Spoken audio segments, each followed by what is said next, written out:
Welcome to the final days. Today is May 14th, 2019. Sorry I was out of commission for a while, but when internet goes down way out here in the boonies, it can take a long time to get it back up running. Today we will be viewing several different sky and space anomalies not mentioned by mainstream media. The purpose of this channel is to show the viewers that we are living in the very last days according to the Holy Bible, and to explain why this is good news and cause for celebration. Explain later in this video. The images we will be viewing are all current images from the Federal Aviation weather cameras in Alaska and Canada. Each image is 10 minutes apart from the next. Our first video was captured by the southeast-facing weather camera located in Cape Spencer, Alaska. I'll play the video exactly as it came off the camera, then I'll play it again with some contrast added so that the details show up better. I cannot hazard a guess as to what this object is, but it has very large holes in it like Swiss cheese, and it's obviously rotating. I cannot tell if this object is a naturally existing asteroid or a broken piece of a celestial object, or if it was manufactured, but I can tell you that this is one of the signs of the end times. Jesus tells us in the Bible's book of Luke, chapter 21, verse 25, that we will see signs in the sky when the end is near. Every effort is made to hide objects like this and to remove images like this from the weather cameras before the public has access to them. I only get what they miss.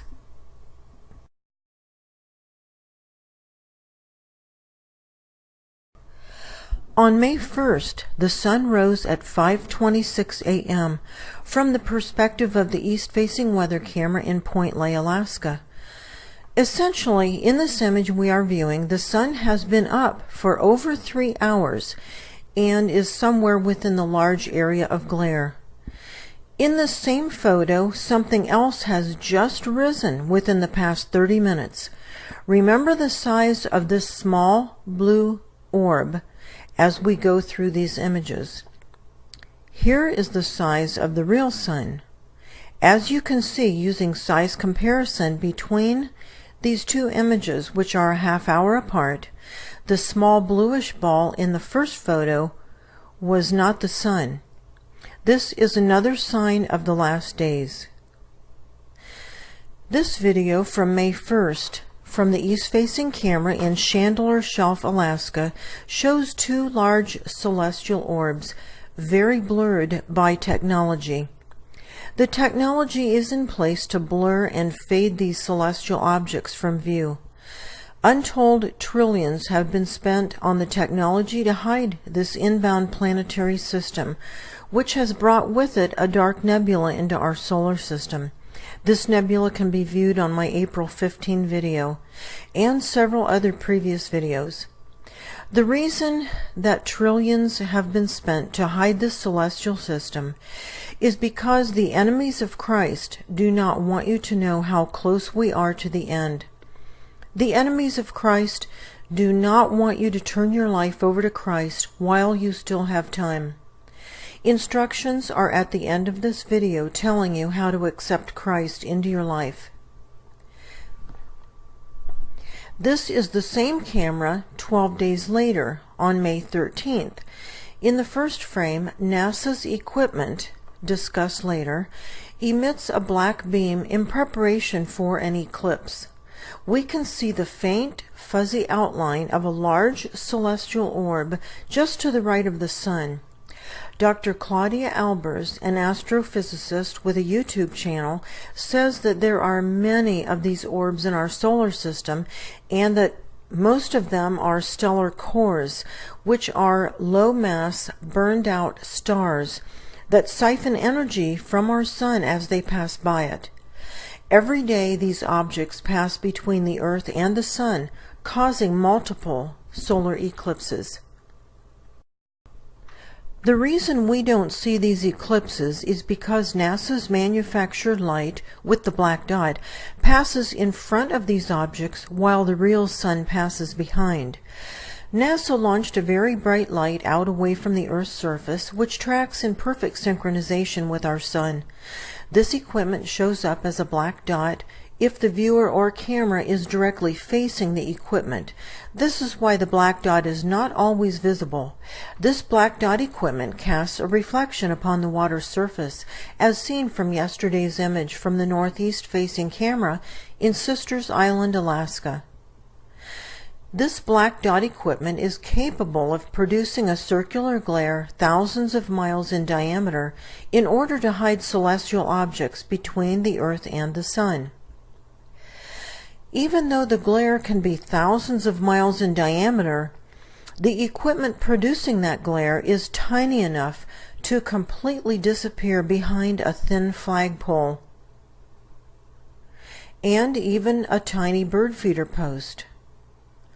Our real sun could never disappear behind a thin flagpole or bird feeder post. When these images were taken, the real sun was behind a dark nebula, as detailed in my April 15 video and several other previous videos. The east-facing weather camera in Quebec, Canada, shows an enormous hole in the atmosphere. A different atmospheric hole in Alaska was featured in my April 6 video, viewed from two different towns. I don't know why our atmosphere has holes. This is another sign that we are living in the very last days.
Yesterday, the east-facing camera in Sisters Island looked like this at 3:08 p.m. local time. 10 minutes later, it looked like this. It is possible that NASA's manufactured light malfunctioned. This has happened in the past. Some of you have seen this February 25th footage from the Anchorage camera, where NASA's sun appeared to be in a possible state of malfunction, flashing wildly as it crossed the sky. Now, if this were our real sun, we would have all been burnt to a crisp in a matter of minutes. On May 12th, a similar malfunction occurred and was caught on the west-facing camera in Cape Fanshawe, Alaska. Just 10 minutes later, the scenery was completely washed out with an intense glare that lit up the mountains and water, as you can see. 10 minutes later, everything was back to normal. The west-facing camera in Tenakee Springs captured a moon orbiting a larger celestial body around 4 p.m. local time. At first glance, it doesn't look like anything special, but some contrast helps to bring out the detail, as well as some close-up images of these same pictures.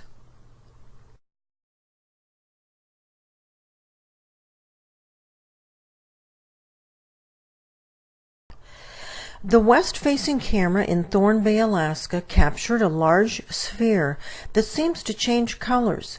We also see the craft flying close to the object. This craft is always present when celestial objects are in view. It works with NASA's equipment to help conceal the celestial objects from view. The south-facing camera in Sitka, Alaska, captured a heavily cratered red sphere, which is rotating very fast. We know this can't be a lens flare of our sun because it's rotating quickly, and our sun only rotates once every 27 Earth days. These are more of the signs of the last days. In just a minute we will see a projector being used to simulate our moon. Approaching the last days is cause for celebration for faithful followers of Jesus Christ, because he is removing from earth those believers who are living in holiness. This is commonly called the rapture, which will take place quickly and quietly just before the dawn of the Great Tribulation. The New King James Version of Luke chapter 21 verse 36 reads, "Watch therefore, and pray always, that you may be counted worthy to escape all these things that will come to pass." Jesus is referring to the Great Tribulation. He is saying that those who are counted worthy will escape all of God's wrath. To be counted worthy, we must be living in holiness. A link in the description box below discusses what holiness is and how to achieve it.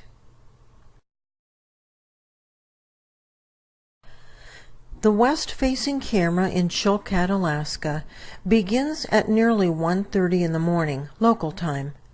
The moon is being projected as a bell-shaped equipment passes by it.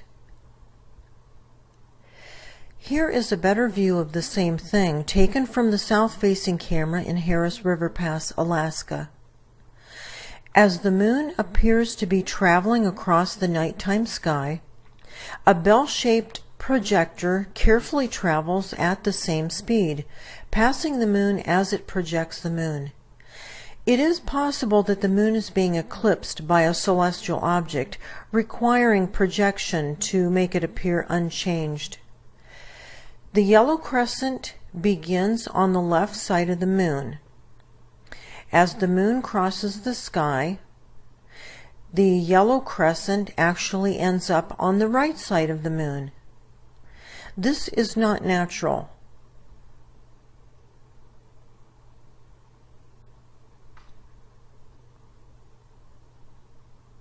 This same bell-shaped equipment shows up in thousands of images across Alaska and Canada. Here it is from the northeast-facing camera in Level Island, Alaska. We are only seeing a reflection of the bell-shaped equipment here, not the actual equipment. This is a reflection. Here is the bell-shaped reflection again on the northeast-facing camera in Eagle, Alaska. These are all signs that we are living in the very last days. Many people mistakenly believe that there is a fourth or fifth dimensional ascension for good people, or that all good people automatically go to heaven.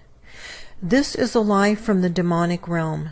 Heaven is only available to those who have accepted Jesus into their hearts and lives. Jesus tells us this in his own words in John 14:6. Bill Weiss gives a great analogy of why being good doesn't get a person into heaven. Let's say you walk up to the door of the finest house in the country. You knock on the door. When the owner opens the door, you say, "I'm a good person. I'm moving in." The house owner says, "I don't know you. Go away." It's the same with heaven. You can't live your whole life without knowing, trusting, believing, and loving God, and then one day go knocking on heaven's door expecting to enter. Living for Christ is much more than holding an opinion that he died on the cross long ago. Living for Christ is a way of life. You must make him the center of your life. The only reason that your eternal soul has been sent into this fallen world is so that you can choose to love Christ out of your own free will and live according to that love. This is the only reason we are here in these temporary flesh bodies. These next few screens will tell you how to accept Christ into your life in the event you are seeking Him. Simply pause the screens if you need more time to read the text.